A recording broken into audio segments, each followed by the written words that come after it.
So let's lift up on this lid. First up is the Mate 40 Pro. Inside here is an insert with a SIM ejector pin tucked away up top. And inside that, a clear jelly case. Look at that big circular camera cutout. Deeper inside the box, there's a 66-watt supercharged charging brick, a USB-C to A cable with a touch of orange instead of the usual purple. Finally, a pair of USB-C headphones.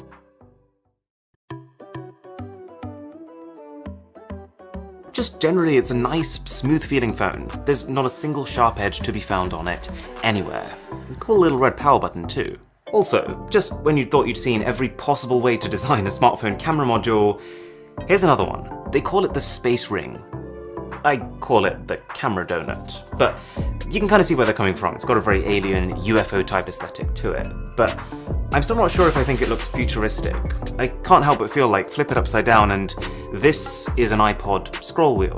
But there is a major perk of having a camera ring this wide and central, and that's the fact that it prevents the phone wobbling. And then around the front, you see the huge display, a roughly 2K 6.76-inch OLED display with a 90 Hz refresh rate, fingerprint reader underneath the glass, of course, and then they're doing what they did last year with the Mate series, which is curving that display right over the edges till it like melts into the side of the phone.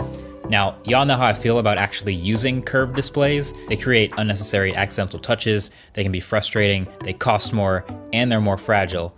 And sometimes even the content on the display or the keyboard itself that you're typing on is like melted off of the side. Inconvenient, but technically impressive.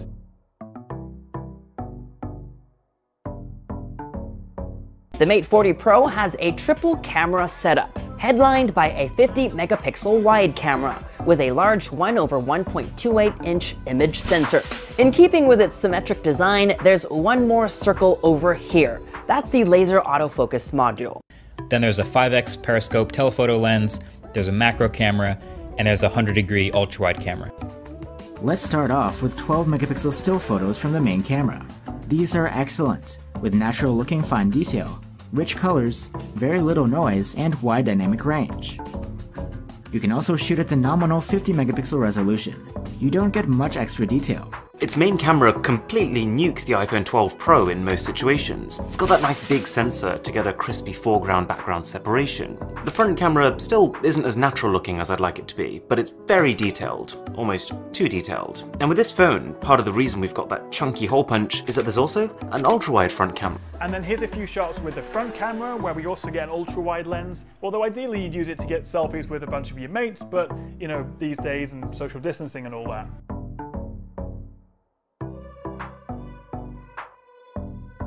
It's called the Kirin 9000, and in benchmarks, it easily has the upper hand over all current Android devices. It sits at the top of the charts in CPU tests, and compared to devices with a similar resolution, its GPU scores come out on top too. And of course, like the last generation, it provides support for 5G network speeds as well. As far as sustained performance goes, the Mate 40 Pro does an alright job for a time, but we did encounter thermal throttling after prolonged use. The phone tends to give you a few minutes of near-top performance,